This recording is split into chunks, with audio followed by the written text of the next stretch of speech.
오늘 본문에 보는 사무엘상 22장에서 사울 왕은 다윗을 죽이려고 열심을 내고 있는 모습이 폭력적으로 광기로 드러나고 있습니다. 높당의 그 제사장 마을에 와서 아히멜렉을 비롯한 모든 제사장들이 다윗을 도와서 그의 피난을 성공시켰다는 걸 알게 되어 그 제사장들 85명과 그 가족들을 가축과 어린아이까지 다 죽이는 처참한 폭력을 행사합니다. 사울의 이러한 일은 물론 잘못한 일이고 금방 판단이 되는 곤란한 사고이지만 우리의 진정한 관심은 사울과 다윗의 차이가 뭐냐 하는 것이죠. 사울은 잘못하고 다윗은 잘했다라는 대조는 알겠는데 어떻게 해서 사울은 이런 실패하는 그리고 폭력과 광기로 내달리는 인생을 살게 됐고 어떻게 다윗은 은혜와 승리의 길을 가게 됐느냐 하는 것이 우리의 관심사입니다. 사울과 다윗을 나누는 가장 결정적인 단어는 아마 순종일 것입니다.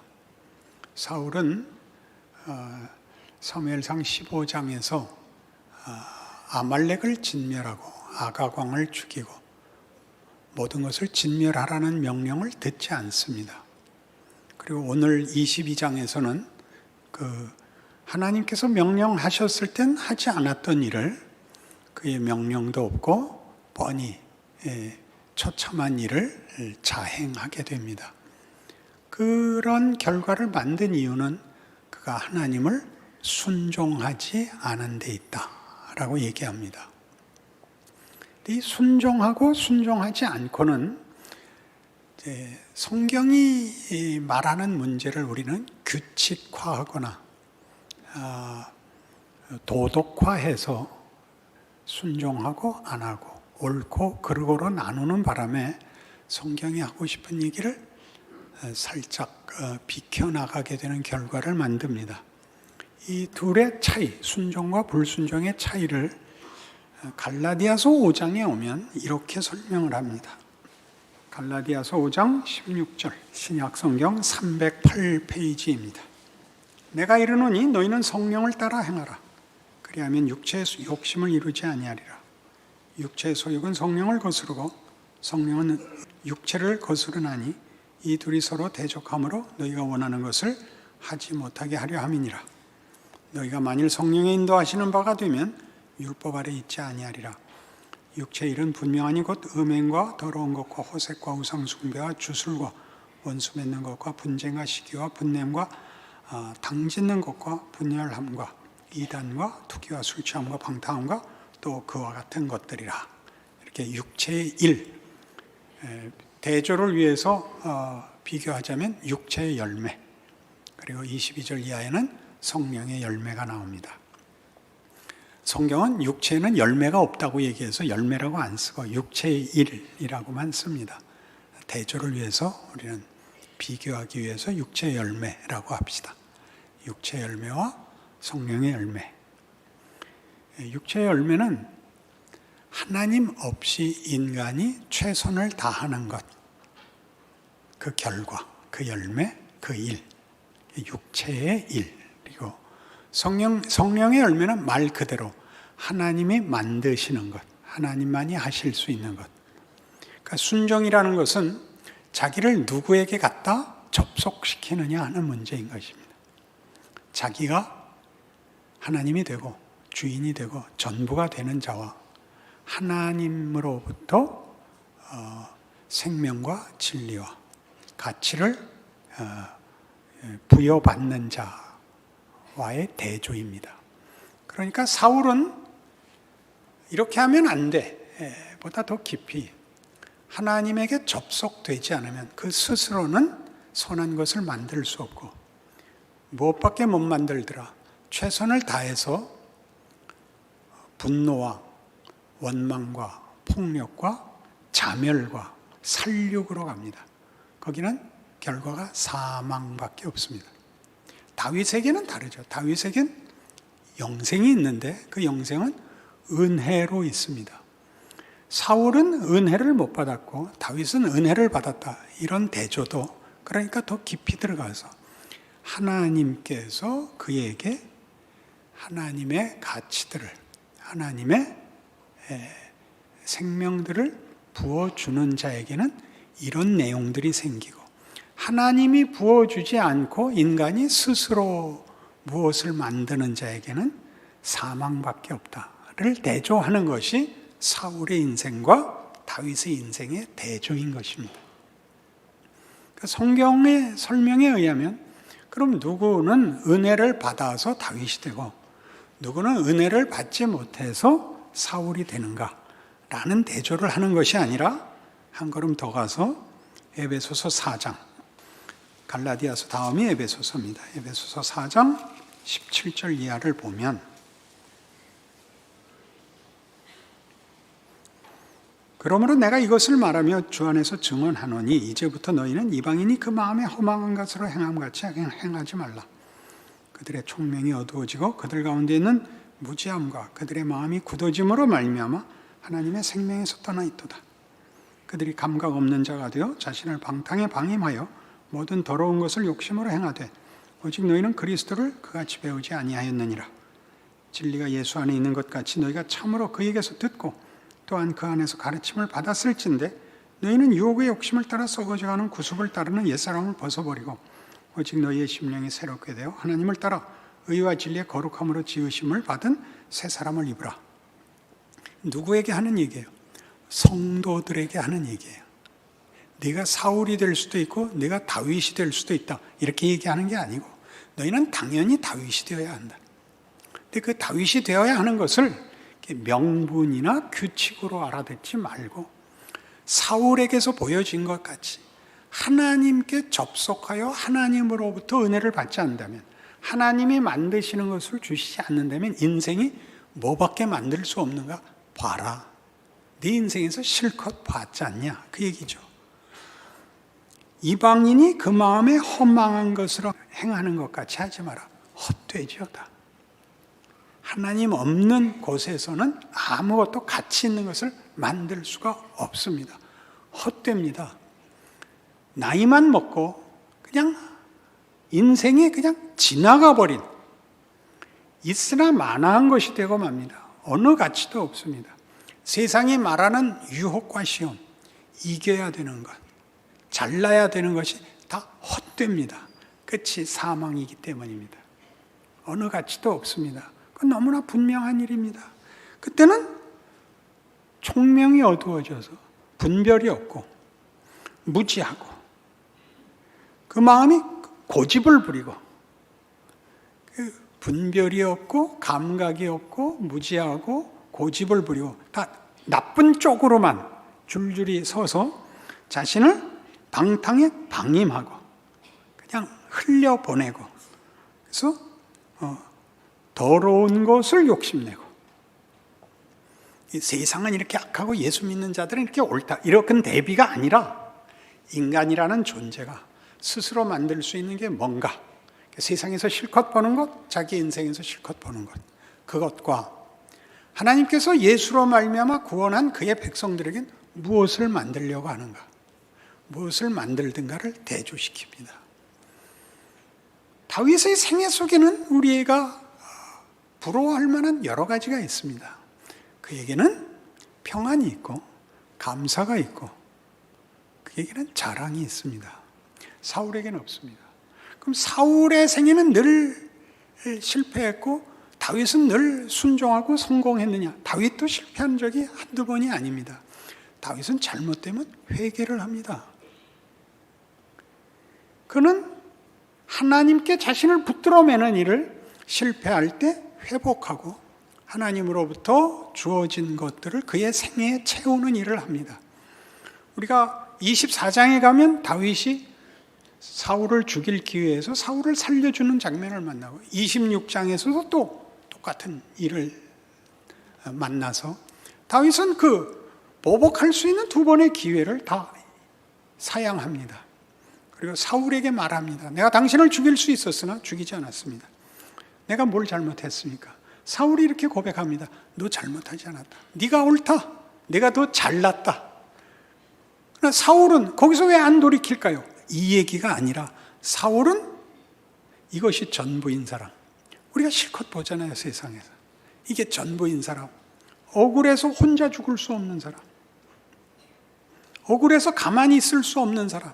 그래서 어떡할 수밖에 없는 사람. 너 죽고 나 죽자. 나 혼자 못 죽겠다. 어려운 그 무협지 용어로 동귀어진. 너 죽고 나 죽자. 그밖에 할 수가 없다니까요. 그게 나쁜 짓이다 그럴 거 하나도 없다니까요. 거긴 어떤 가치도 감사도 보람도 의미도 없습니다. 우리가 너무나 잘 압니다. 우리의 영혼이 압니다. 성경이 말하는 성령의 열매, 사랑과 희락과 화평과 오래 참음과 온유와 절제, 충성, 이런 것들은 그것 자체로 가치가 있다는 걸 우리 영혼이 압니다. 그 대조이지요. 그 대조. 하나님으로부터만 이것들이 허락된다. 그만이 가치를 창조한다. 그 창조를 완성한다. 충만케 하며 풍성케 하며 복되게 하며 영광되게 한다를 둘을 이렇게 그의 생애에 담아서 구약이란 그런 겁니다. 그렇게 사울과 다윗을 놓고 우리 보고 우리의 삶을 이들과 대조하라 그러죠. 우리는 모든 문제를 정적이고 개념적이고 추상적이고 명분적으로 비교하는 실수를 자주 합니다.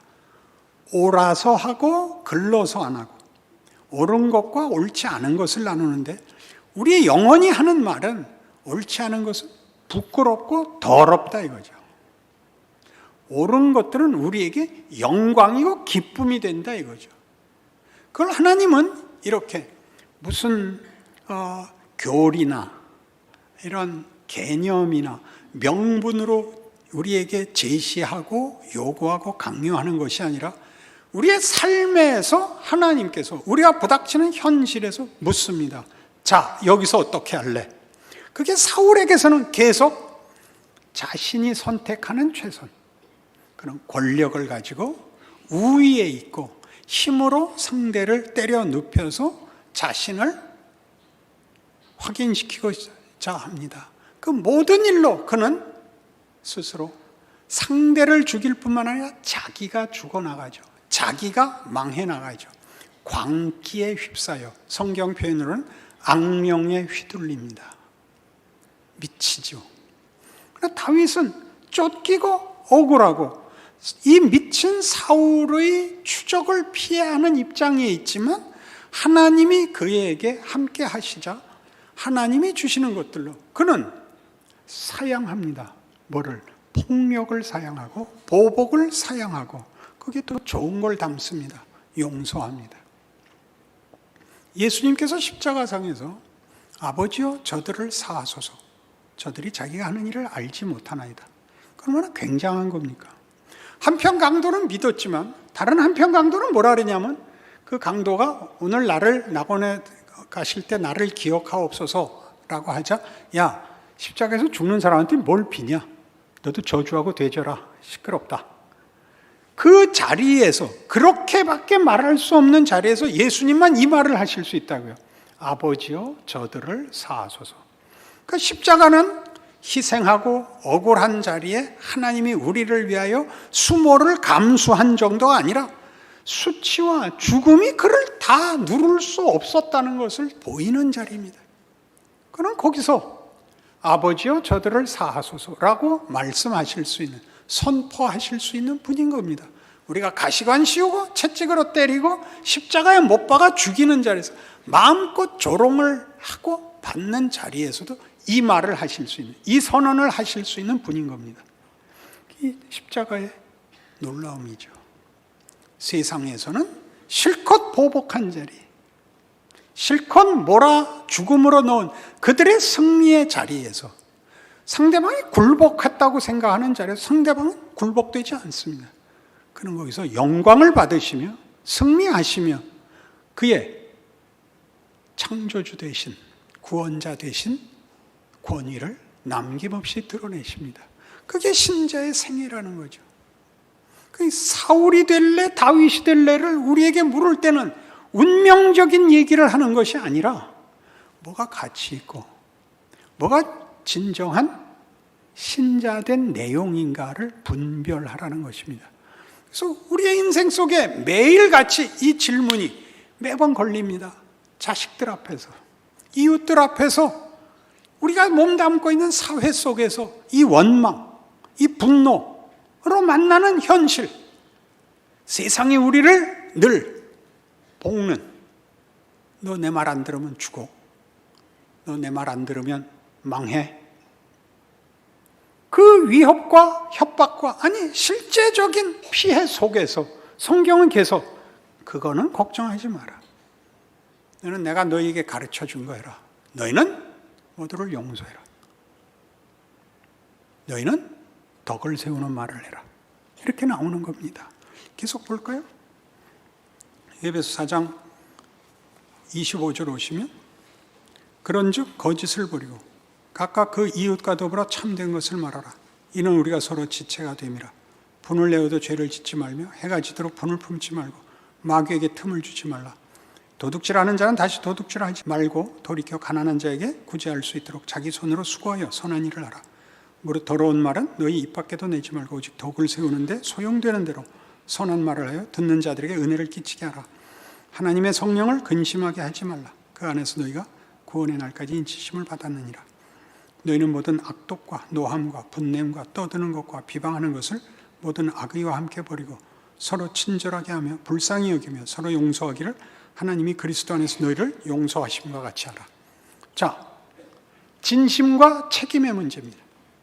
순종은 그런 얘기입니다. 순종이란 진심을 바치는 게 아니라 책임을 따르는 것입니다. 여러분이 좋은 말 하는 진심이 생길 때까지 기다렸다가는 죽을 때까지 못합니다. 원치 않지만 따라하는 것이 순종입니다. 우리는 이것이, 이 순종이 은혜라면 은혜가 우리의 진심을 바꿔놓을 거라고 생각하는 바람에 평생 못하는 겁니다. 그리고 진심이 아직 안 됐는데 그러는 것은 위선이라고 자꾸 스스로를 꾸짖습니다. 아니요, 그 말을 하시는 것이 신앙 행위입니다. 사랑은 진심이 아닙니다. 사랑은 순종하는 것입니다. 뭘 순종하죠? 사랑은 오래 참는 것입니다. 그러니까 사랑의 첫걸음은 보복을 하지 않는 것이며 인상을 쓰지 않는 것입니다. 하고 싶은 말을 참는 것입니다. 좋습니까? 왜 아멘 해야 될 자리를 놓치시는 겁니까? 우리 보고 전심이, 눈이 뒤집히게 해달라 그러니까 은혜를 못 받았다 그러는 거죠. 알잖아요. 좋은 말 해야죠. 참으셔야 됩니다. 나는 누가 꼴 보기 싫어서 교회 가기 싫어, 그런 말을 하는 거 아닙니다. 딱 여기서만 하십시오. 하나님 앞에서만 하십시오. 하나님은 듣고 소문 안 내십니다. 누구한텐 그러지 마십시오. 그럼 누가 동조를 하게 됩니다. 나도 그래, 그 사람 좀 이상해, 그런 말 하시면 안 됩니다. 그 사람 좋은 사람이야, 겉보기엔 그래도 속이 깊은 사람이야. 어떻게 알아? 모르지. 뭘 따지겠어요. 따라 하려는데 뭘 따져요. 그러라는데. 그거 하려는 겁니다. 우리 보고 그거 하려는 겁니다. 그게 십자가의 길이랍니다. 세상은 그것이 우리에게 마음껏 보복하는 것이고 우리를 죽이는 것이고 우리가 진 것이라고 얘기할 것이다. 그렇지 않다. 하나님이 그렇지 않다. 거기는 내가 영광을 담는 길이고 내가 누구인지를 증거하는 하나님의 성의와 지혜의 자리다. 그렇게 얘기합니다. 그거 하셔야 됩니다. 그러니 여러분은 이 성경이 얘기하는 이 말, 사울이냐 다윗이냐를 운명론적으로, 그리고 하나님이 다윗에게 은혜를 다 베푸셔야 된다는 그런 뭐라 그래요? 때를 써야 되는 것이 아니라 매일 이 일을 자신의 일로 선택을 하시고 책임을 지셔야 됩니다. 하나님께서 이런 때 입 다물라고 하셨다. 왜 그렇게 해야 되죠? 기왕 은혜를 주셨으면 그런 결정도 갈등도 실패도 없이 만들어줘야 되지 않나요? 은혜는 우리를 하나님이 원하시는 사람으로 만들겠다는 것입니다. 어떤 업적이나 어떤 명분이나 어떤 이해나 어떤 고백이나 어떤 선언이 아니라 내가 그렇게 돼야 되는 겁니다. 매번 해보라고 그러죠. 매번 해보라고 그런다고요. 여러 번 틀릴 수 있습니다. 돌이키십시오. 돌아와서 기억하고 되셔야 됩니다. 되기 전에는 죽을 수도 없습니다. 오래 살고 싶으면 계속 불순종하시면 한 600살 살 겁니다. 하나님은 나를 원하십니다. 내가 그 실력이 되기를 원하십니다.